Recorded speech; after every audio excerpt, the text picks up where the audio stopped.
जरा सोचो, एक ऐसा समय जब समय भी नहीं था, एक ऐसा बिंदु जहां ब्रह्मांड की सारी ऊर्जा और पदार्थ सिमटा हुआ था। अचानक यह बिंदु एक अकल्पनीय शक्ति से फटता है। यही है बिग बैंग। ब्रह्मांड तेजी से फैलता है और ठंडा होता जाता है। ऊर्जा सबसे छोटे कणों में बदल जाती है, फिर हाइड्रोजन और हीलियम में, जो सबसे सरल तत्व है। करोड़ों सालों में गुरुत्वाकर्षण इन तत्वों को एक साथ खींचकर विशाल बादल बनाता है, जिन्हें नेबुला कहा जाता है। इन घूमते हुए बादलों के भीतर तारे चमकने लगते हैं। उनकी न्यूक्लियर फर्नेसेस लोहे जैसे भारी तत्व बनाती हैं, जो ग्रहों और जीवन के निर्माण खंड हैं। ब्रह्मांड जो कभी अंधेरे का समंदर था, अब अरबों खरबों तारों की रोशनी से जगमगाने लगता है। हमारा अपना सूरज, एक साधारण सा तारा, लगभग 4 अरब 60 लाख साल पहले ऐसे ही एक नेबुला से पैदा हुआ था। नवजात सूरज के चारों ओर घूमती हुई बची हुई गैस और धूल आपस में चिपकने लगी। गुरुत्वाकर्षण द्वारा एक साथ खींचे गए ये मलबे अंततः हमारे सौर मंडल के ग्रहों का निर्माण करेंगे।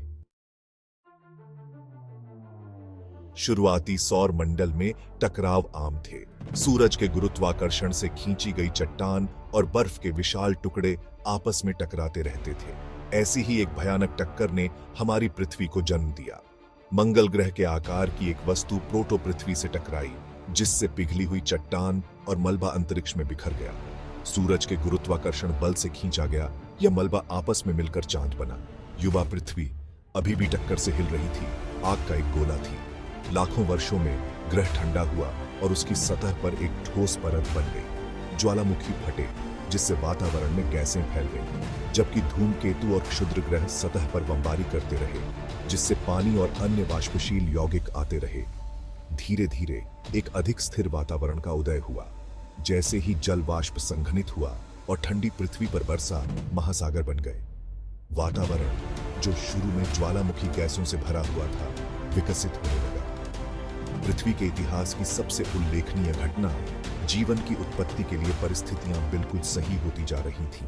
निर्जीव पदार्थ से जीवन कैसे पैदा हुआ, एक रहस्य है, लेकिन यह पृथ्वी के निर्माण के बाद जल्दी हुआ। प्रारंभिक महासागरों में सरल कार्बनिक अणु इकट्ठे हुए।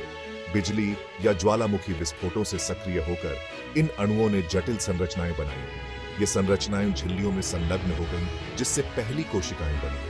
ये एकल कोशिका वाले जीव हमारे शुरुआती पूर्वज थे।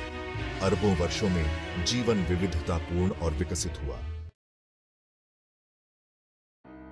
भाग 4, दिग्गजों द्वारा शासित दुनिया, डायनासोर का युग।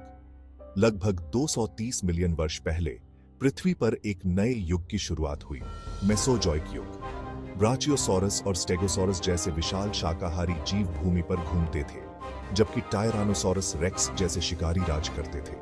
लगभग 66 मिलियन वर्ष पहले एक प्रलयकारी घटना घटी, जिसने पृथ्वी पर जीवन की दिशा को बदल दिया।